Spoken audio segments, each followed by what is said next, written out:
Hello everyone, I am CA Rajiv Kumar Goyal. I welcome you all in this session of CGST Act. Today we will discuss the provisions of section 17 of the CGST Act. Let us start section 17 of CGST Act.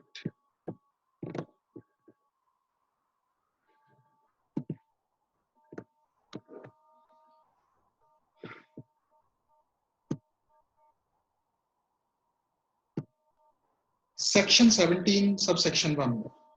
Where the goods or services or both are used by the registered person, partly for the purpose of any business and partly for other purpose, the amount of credit shall be restricted to so much of the input tax as is attributable to the purpose of his business. अगर एक registered person goods और services को use करता है partly for his business purpose and partly for any other purpose, तो ऐसे case में उसको goods and services का जो credit मिलेगा वो restricted होगा only up to that much amount which is attributable to the purpose of his business. Section 17, subsection 2. Where the goods or services or both are used by the registered person, partly for affecting taxable supplies, including zero-rated supplies under this Act, or under the Integrated Goods and Services Tax Act, and partly for affecting exempt supplies under the said Act, the amount of credit shall be restricted to so much of the input tax as is attributable to the said taxable supplies, including zero-rated supplies. अगर एक बंदा registered supplier है और वो तीन तरह की services provide करता है, one taxable supply, second zero rated and third is exempt, तो उसको गुड्स एंड सर्विसेज का जो क्रेडिट मिलेगा वो उतना ही पोर्शन मिलेगा जितना एट्रीब्यूटेबल है to the said taxable supply including zero rated supply, to the said taxable supply including zero rated supply. इसका मतलब जितना उसने एग्जम्प्ट सर्विसेज प्रोवाइड की हैं वो सारी की सारी सर्विसेज के रिगार्डिंग जो भी उसका इनपुट टैक्स क्रेडिट है वो सारे का सारा लैप्स हो जाएगा। Section 17 subsection 3. The value of exempt supply under subsection 2 shall be such as may be prescribed. Exempt supply की जो डेफिनेशन है अकॉर्डिंगली जो जो चीजें एग्जम्प्ट सप्लाई में फॉल करेंगी वो यहाँ पे एग्जम्प्ट मानी जाएंगी। and shall include supplies on which recipient is liable to pay tax on reverse charge basis.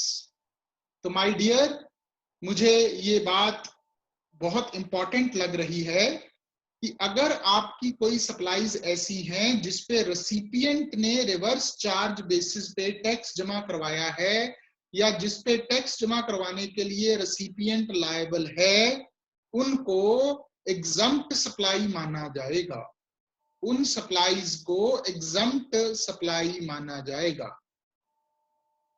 Then transaction in securities, sale of land and subject to clause B of paragraph 5 of schedule 2, sale of building. इसके अलावा exempt supply में जो चीजें आ रही हैं वो है sale of land, transaction in securities और कुछ conditions को ध्यान में रखने के बाद sale of building भी।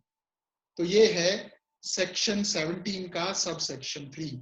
section 17 subsection 1 ये कहता है कि अगर आप बिजनेस और other than business goods and services को यूज करते हैं तो उतना ही क्रेडिट मिलेगा which is attributable to your business. Subsection 2 ये कहता है कि अगर आप टैक्सेबल सप्लाई में जीरो रेटेड सप्लाई भी साथ में दे रहे हैं और एग्जम्प्ट सप्लाई भी दे रहे हैं, तो जितना credit attributable to exempt supply है वो लैप्स हो जाएगा। और 3 में उसने क्लियर कर दिया है कि एग्जम्प्ट सप्लाई में वो सप्लाई आएगी जिसके ऊपर रेसिपिएंट इज लायबल टू पे tax on reverse charge basis. Subsection 4 section 17, a banking company or a financial institution including a non-banking financial company engaged in supplying services by way of accepting deposit, extending loans or advances shall have the option to either comply with the provisions of subsection 2 or avail of every month an amount equal to 50% of the eligible input tax credit on inputs, capital goods and input services in the month and the rest shall lapse। तो ये जो subsection 2 हमने अभी पढ़ा exempt supply वाला, इसमें एक option दी गई है 3 तरह के लोगों को, बैंकिंग कंपनी को, फाइनेंशियल इंस्टीट्यूशन को और नॉन बैंकिंग फाइनेंशियल कंपनी को। इनको ऑप्शन ये दी गई है कि या तो आप सब सेक्शन 2 को कंप्लाई करते हुए उतना क्रेडिट लैप्स करवा दो जितना आपका एग्जम्प्ट सर्विसेज के लिए है, या अगर आप चाहें तो आप एक और ऑप्शन चूज कर सकते हैं कि आप स्ट्रेट अवे 50% क्लेम कर लें और 50% को लैप्स करवा। Provided that the option once exercised shall not be withdrawn during the remaining part of the financial year। लेकिन इस चीज का खास ध्यान रखना है कि आपने 1 साल में ये ऑप्शन अगर कोई चूज कर ली तो आप उस पूरे साल के बाकी पीरियड में दोबारा से इस ऑप्शन को चेंज नहीं कर पाएंगे। अगर आप ऑप्शन को चेंज करना चाहेंगे तो आपको नेक्स्ट फाइनेंशियल ईयर में ही मौका मिलेगा ये ऑप्शन चेंज करने का। Provided further that the restriction of 50% shall not apply to the tax paid on supplies made by one registered person to another registered person having the same permanent account number। लेकिन यहीं पे एक छूट दी गई है कि अगर एक रजिस्टर्ड पर्सन ने दूसरे रजिस्टर्ड पर्सन को कोई सर्विसेज दी हैं और ये दोनों registered person same permanent account number में फॉल करते हैं तो ये 50% वाली जो रिस्ट्रिक्शन है वो अप्लाई नहीं हो। इस बात को ऐसे समझें कि एक बैंक है, उसका पैन नंबर हमेशा सेम है फॉर ऑल दी ब्रांचेस, लेकिन आप जानते हैं जीएसटी एक्ट में रजिस्ट्रेशन ब्रांच वाइज है, तो हर एक की अपनी अपनी रजिस्ट्रेशन है। तो अगर एक ब्रांच ने दूसरी ब्रांच को कोई सर्विसेज दी हैं और उन सर्विसेज पे टैक्स लगाया है तो दूसरी ब्रांच को उन सर्विसेज पे लगा हुआ टैक्स पूरा क्लेम करना अलाउड होगा, क्योंकि ये इस प्रोविजियो में फॉल करता है और इस प्रोविजियो के हिसाब से जब दोनों का परमानेंट अकाउंट नंबर सेम है तो 50% वाली कंडीशन लागू नहीं। Coming to subsection 5, notwithstanding anything contained in subsection 1 of section 16 and subsection 1 of section 18, input tax credit shall not be available in respect of following, namely नीचे लिखी हुई चीजों का इनपुट टैक्स क्रेडिट कभी नहीं मिलेगा। आइए वो चीजें कौन सी हैं पढ़ते हैं। A, motor vehicle and other conveyance except when they are used। तो मोटर व्हीकल के लिए या अदर कन्वेंस के लिए, motor vehicle and other conveyances except when they are used for making the following taxable supplies, namely further supply of such vehicle और conveyances और transportation of passenger और imparting training on driving, flying, navigating such vehicles और conveyances। तो अगर आप कोई motor vehicle खरीदते हैं, अगर आप कोई कन्वेंस खरीदते हैं तो आपको उसके ऊपर पे किया हुआ इनपुट टैक्स क्रेडिट का क्लेम नहीं मिलेगा। कुछ एग्जम्पशंस हैं। नंबर 1 हमने पढ़ लिया कि अगर आप उसके थ्रू कुछ टैक्सेबल सर्विसेज प्रोवाइड करते हैं, जैसे आप उन व्हीकल्स या कन्वेंसेस को आगे बेचते हैं, या आप उसके थ्रू ट्रांसपोर्टेशन ऑफ पैसेंजर्स करते हैं, या आप उसके थ्रू कोई ड्राइविंग, फ्लाइंग, नेविगेटिंग की ट्रेनिंग इम्पार्ट करते हैं। सेकंड पार्ट में है या आप उसको यूज करते हैं फॉर ट्रांसपोर्टेशन ऑफ गुड्स, या आप उसको यूज कर रहे हैं for the transportation of goods. फिर आ गया B clause, the following supply of goods और सर्विसेज और both, the following supply of goods और सर्विसेज और बोथ। अब हम नीचे लिखी हुई चीजों को डिस्कस करने लगे हैं। Food and beverages, outdoor catering, beauty treatment, health services, cosmetic and plastic surgery, except where an inward supply of goods or services or both of a particular category is used by the registered person for making an outward tax supply of the same category of goods or services or both, or as an element of taxable composite mixed supply। तो food and beverages के ऊपर पे किया हुआ tax नहीं मिलेगा, outdoor catering के ऊपर पे किया हुआ टैक्स नहीं मिलेगा, ब्यूटी ट्रीटमेंट के लिए पे किया गया टैक्स का आईटीसी नहीं मिलेगा, हेल्थ सर्विसेज के लिए पे की गई टैक्स का आईटीसी नहीं मिलेगा, कॉस्मेटिक्स और प्लास्टिक सर्जरी के लिए पे किए गए टैक्स का क्रेडिट नहीं मिलेगा। Only one exception is there कि अगर आप इन गुड्स एंड सर्विसेज को किसी तरीके से फर्दर सप्लाई करने के ट्रेड में हैं, only that is an exception, otherwise आपको इनका क्रेडिट नहीं मिलेगा। ऐसे ही membership of a club, health and fitness centre का क्रेडिट नहीं मिलेगा, rent a cab, life insurance and health insurance का भी क्रेडिट नहीं मिलेगा, इनका भी क्रेडिट आपको नहीं मिलेगा, एक्सेप्ट वेयर, कुछ केसेस में हेल्थ इंश्योरेंस वगैरह का क्रेडिट है। वो केसेस क्या है? The government notifies the services which are obligatory for an employer to provide to its employees under any law for the time being in force। अगर government ने notification जारी करके कुछ सर्विसेज को ऑब्लिगेटरी बना दिया गया है for the employer to provide to its employee for the time being in force, only in that case कोई एम्प्लॉयर ने हेल्थ इंश्योरेंस पे की हुई एम्प्लॉय की तो उसका क्रेडिट मिल जाएगा। So till the time the government does not notify any such act and does not make it mandatory for the employer to provide any particular services to the employees, till that time अगर आपने कोई खर्चा किया है rent का cab पे, life insurance पे, health insurance पे, तो उसका इनपुट टैक्स क्रेडिट नहीं मिलेगा। या फिर बी एग्जाम्पशन क्या है? Such inward supply of goods or services or both of a particular category is used by a registered person for making an outward taxable supply of the same category of goods or services or both, or as a part of taxable composite or mixed supply। तो अगर आप इसी trade में हैं और अगर आप यही चीजें आगे फर्दर प्रोवाइड करवा रहे हैं तब ये एक एग्जम्पशन है और तब आप इनका इनपुट टैक्स क्रेडिट अवेल कर सकते हैं।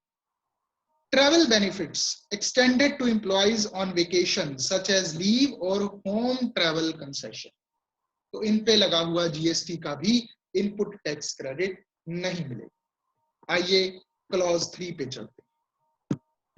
क्लॉज 3 पे क्या है देखिए, क्लॉज सी पे works contract services, works contract services when supplied for construction of an immovable property other than the plant and machinery, except where it is an input service for further supply of works contract service। तो अगर कोई बंदा immovable property बना रहा है, immovable कोई property construct कर रहा है और उसके लिए वो कोई वर्क्स कॉन्ट्रैक्ट की सर्विसेज लेता है। वर्क्स कॉन्ट्रैक्ट का मतलब इन जनरल सेंस क्या है कि मटेरियल और लेबर दोनों चीजें एक कॉन्ट्रैक्ट की शेप में वो ये सर्विस ले लेता है, तब भी उसको उस वर्क्स कॉन्ट्रैक्ट सर्विस पे किए हुए जीएसटी का इनपुट टैक्स क्रेडिट नहीं मिले। लेकिन यहाँ एक एग्जम्पशन है, वो है other than plant and machinery. तो प्लांट एंड मशीनरी की अगर कंस्ट्रक्शन हो रही है तब तो आपको वर्क्स कॉन्ट्रैक्ट पे किए हुए जीएसटी का आईटीसी मिल जाएगा। लेकिन अगर प्लांट एंड मशीनरी को छोड़कर कोई और इमूवेबल प्रॉपर्टी की कंस्ट्रक्शन हो रही है तो आपको उसका आईटीसी क्लेम नहीं मिलेगा। हम जब आगे बढ़ेंगे तो नीचे प्लांट एंड मशीनरी की पूरी एक्सप्लेनेशन दी गई है, तो वो हम रीड कर लेंगे। अभी आते हैं क्लॉज डी पे। Goods or services or both received by a taxable person for construction of an immovable property other than plant and machinery on his own account, including when such goods or services or both are used in the course or furtherance of business. In the course or furtherance of business. यहां क्या कहा गया? यहां आपने कोई works contract services नहीं ली, यहां आपने कोई वर्क्स कॉन्ट्रैक्ट सर्विसेज नहीं ली, आपने कंस्ट्रक्ट किया किसी इमूवेबल प्रॉपर्टी को other than plant and machinery, और उसके लिए आपने डायरेक्टली गुड्स और सर्विसेज को बाय किया। आपने सामान अलग से खरीदा, आपने लेबर को अलग से हायर किया और आपने अपनी कंस्ट्रक्शन कंप्लीट कर ली, तो भाई उसका भी इनपुट टैक्स क्रेडिट आपको नहीं मिलेगा। और यहां कानून ने एक लाइन और लिख दी कि चाहे वो इमूवेबल प्रॉपर्टी आप यूज कर रहे हो इन द कोर्स और फर्दरेंस ऑफ योर बिजनेस। मतलब अगर कोई बंदा ये कहे कि सर मैंने जो ये प्रॉपर्टी बनाई है यहीं पे तो मेरा बिजनेस चलता है, सर मुझे इसका आईटीसी मिलना चाहिए, तो section 17 sub section 5 close D ने इसको बिल्कुल क्लियर कर दिया है कि सर अगर आप इसको अपने बिजनेस की फर्दरेंस में भी यूज कर रहे हैं, तब भी आपको किसी भी इमूवेबल प्रॉपर्टी की कंस्ट्रक्शन पे किए हुए जीएसटी का आईटीसी नहीं मिलेगा। नीचे एक्सप्लेनेशन रीड करते हैं। For the purpose of clause C and clause D, the expression construction includes reconstruction, renovation, addition or alteration or repair to the extent of capitalization to the said immovable property। तो उन्होंने clear कर दिया कि construction में reconstruction भी आ गई, renovation भी आ गई, एडिशन भी आ गई, ऑल्ट्रेशन भी आ गई, रिपेयर भी आ गई। तो इसका मतलब इवन अगर रिपेयर भी हुई है तब भी उसका आपको जीएसटी का कंटेंट नहीं मिलेगा, जीएसटी का कंटेंट नहीं मिलेगा। लेकिन यहाँ कानून ने एक बात लिखी है जो थोड़ी समझ लेने लायक है।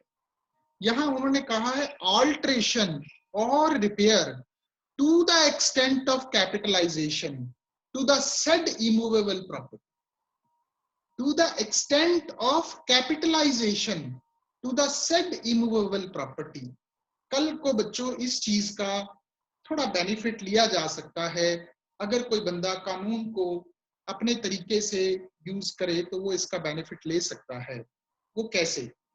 देखिए यहां लिखा गया है कि construction includes reconstruction, renovation, alteration, addition और repair to the extent of capitalisation to the said immovable property. इसका मतलब ये हुआ कि अगर उस एडिशन से, ऑल्ट्रेशन से, अगर उस रिपेयर से, रेनोवेशन से हमारी बिल्डिंग की कैपिटलाइजेशन इंक्रीज्ड होती है, हमारी बिल्डिंग की जो लाइफ है वो बढ़ती है, ड्यूरेबिलिटी बढ़ती है, only then this provision is applicable. अगर आप कल को ये साबित कर दें कि जी मैंने जो रिपेयर की है बिल्डिंग को, वो रिपेयर बिल्डिंग की लाइफ को नहीं बढ़ा रही, बल्कि it is only a maintenance factor, ये सिर्फ मेंटेन करती है, it is not the capitalization part, rather it is a revenue expenditure। तो डिबेट के साथ अपने पॉइंट को रखते हुए ऐसी रिपेयर का इनपुट टैक्स क्रेडिट लेना संभव हो पाएगा। आगे बढ़ते हैं। ई पॉइंट, गुड्स और सर्विसेज और both on which tax has been paid under section 10। Section 10 है कंपोजिट लेवी का, तो आपने जिस गुड्स और सर्विसेज पे सेक्शन 10 में कंपोजिट लेवी पे टैक्स दे दिया है, अब आप उसका आईटीसी क्लेम नहीं कर सकते। गुड्स और सर्विसेज और both received by a non resident taxable person except on goods imported by him. तो अगर एक नॉन रेजिडेंट टैक्सेबल पर्सन है, उसको सिर्फ आईटीसी का क्रेडिट मिलेगा only on the goods which are imported by him. Otherwise local goods और services का credit नहीं मिलेगा. Goods और services are both used for personal consumption. अगर आप कोई गुड्स खरीदते हैं पर्सनल कंजम्पशन के लिए तो आपको उसका क्रेडिट नहीं मिलेगा. H clause, goods lost, stolen, destroyed, written off or disposed of by way of gift or free samples. कोई गुड्स लॉस्ट हो जाए, कोई स्टोलन हो जाए, कोई डिस्ट्रॉयड हो जाए, कोई रिटर्न ऑफ हो जाए, कोई डिस्पोज्ड ऑफ हो जाए बाय वे ऑफ गिफ्ट और फ्री सैंपल्स. यहाँ पे मैं एक बात थोड़ी ऐड करना चाहूंगा. नॉर्मली होजरी वगैरह में एक बड़ी कॉमन प्रैक्टिस रहती है कि बाद में सामान को लॉट की तरह बेच दिया जाता है. आपने आपका जो पीस है उसकी एग्जैक्ट वैल्यू है 2000 रुपया, लेकिन जब सीजन खत्म होने पे आता है तो ये डर बना रहता है कि ट्रेंड चेंज ना हो जाए अगले साल. तो कई बार ऐसा किया जाता है कि जो पीस बचे होते हैं उनको लॉट में बेच दिया जाता है. से 200 रुपया पर पीस पे सारा कुछ उठवा दिया गया. अब ऐसे केस में ये एच पॉइंट थोड़ा ध्यान देने वाला होगा. हालांकि इसमें कोई ऐसी बात कही तो नहीं गई है कि अगर आप लॉट में किसी चीज को बेचते हो तो आपको उसका उतना ही इनपुट टैक्स क्रेडिट जो है वो रिवर्स करना पड़ेगा. लेकिन कल को ये पॉइंट लागू हो सकता है क्योंकि गुड्स लॉस्ट, स्टोलन, डिस्ट्रॉयड, अगर कोई सामान डिस्ट्रॉयड हो गया तो आपने उसको स्क्रैप की तरह बेच दिया. अब आपने जो उसको स्क्रैप की तरह बेचा, लेकिन जब उसके लिए इनपुट खरीदा था तब आपने पूरा क्रेडिट ले लिया. स्क्रैप की तरह आपने बेचा तो उस पर टैक्स कम लगाया. तो गवर्नमेंट नहीं चाहती है कि ऐसी कोई चालाकी की जाए. इसलिए मैं ये मानता हूं, मेरा ये पर्सनल मानना है कि जब गुड्स डिस्ट्रॉयड यहाँ पे लिख दी गई हैं, इसका मतलब ये हुआ कि अलाइक नेचर कोई भी चीज यहाँ पे कवर जरूर हो. तो अगर आप इनको डिस्ट्रॉय करते हैं, इनको आप लॉट की तरह बेचते हैं, तो जितना आपने इसके ऊपर इनपुट लगाया था उसका जितना इनपुट टैक्स क्रेडिट था वो आपको पूरा रिवर्स करना पड़ेगा. आप ये नहीं कह सकते हो कि मैं 2000 की चीज 200 पे बेच रहा हूं तो मैंने इस पे आईटीसी जो भरना था वो भर दिया है. नहीं, अगर उस 2000 की चीज पे 1600 का इनपुट लगा हुआ था और 1600 के इनपुट पे आपने टैक्स लिया हुआ था तो आपको जो टैक्स रिवर्स करना पड़ेगा वो 1600 का करना पड़ेगा. Any tax paid, I point, in accordance with provisions of section 74, 129 and 130. अगर आपने कोई टैक्स पे किया है इन अकॉर्डेंस विद सेक्शन 74, 129 या 130, उसका क्रेडिट नहीं मिलेगा. सेक्शन 74 है अगर आपने पहले कोई टैक्स कम जमा करवाया हो, कोई शॉर्ट पेमेंट हो, वो सब 74 में फॉल करते हैं. 129 है अगर आपकी गुड्स का कोई सीजर हो जाए, कोई किसी तरीके से डिटेंशन हो जाए. और 130 है कन्फिस्केशन, अगर आपके सामान की कोई कन्फिस्केशन हो जाए और उस पर कोई लीगल एक्शन लिया जाए तो ऐसे केस में जो टैक्सेस पे किए जाएंगे उनका क्रेडिट नहीं मिलेगा. Section 17 subsection 6, the government may prescribe the manner in which the credit referred to in subsection 1 and subsection 2 may be attributed. तो जो हमने ऊपर 1 और 2 पढ़ा था कि बिजनेस और non business and taxable and zero rated supplies versus exempt supplies, तो उसमें किस तरह से प्रोपोर्शनेट करना है उसके लिए गवर्नमेंट में प्रिस्क्राइब द मैन. एक लास्ट एक्सप्लेनेशन पढ़ लेते हैं. Explanation. For the purpose of this chapter, for the purpose of this chapter and chapter 6, the expression plant and machinery means apparatus, equipment and machinery fixed to earth by foundation or structural support that are used for making outward supply of goods or services or both, and includes such foundation and structural supports but excludes land, building or any other civil structure, telecommunication towers and pipelines laid outside the factory premises. तो उन्होंने clear कर दिया है कि plant and machinery जो हमने ऊपर पढ़ा उसका मतलब है कोई भी इक्विपमेंट, कोई भी अपरेटस, कोई भी मशीनरी जो कि फिक्स टू अर्थ होगी बाय फाउंडेशन और बाय स्ट्रक्चरल सपोर्ट, वो सब प्लांट एंड मशीनरी की डेफिनेशन में कवर होगा. लेकिन प्लांट एंड मशीनरी में जो चीजें कवर नहीं होंगी वो होगा लैंड, बिल्डिंग और एनी अदर सिविल स्ट्रक्चर, कोई telecommunication towers pipelines laid outside the factory premises. तो बच्चों यहाँ आकर सेक्शन 17 ऑफ CGST एक्ट, जो कि मेरे ख्याल से एक इम्पॉर्टेंट सेक्शन है, वो कवर होता है. Thank you very much for listening. आगे भी ऐसे ही जुड़े रहेंगे, कुछ और बातों को भी जरूर टाइम टू टाइम डिस्कस करें. Thanks a lot. Thank you students. Thank you very much. Once again आप सभी का इतना पेशेंटली सुनने के लिए बहुत शुक्रिया. Thank you.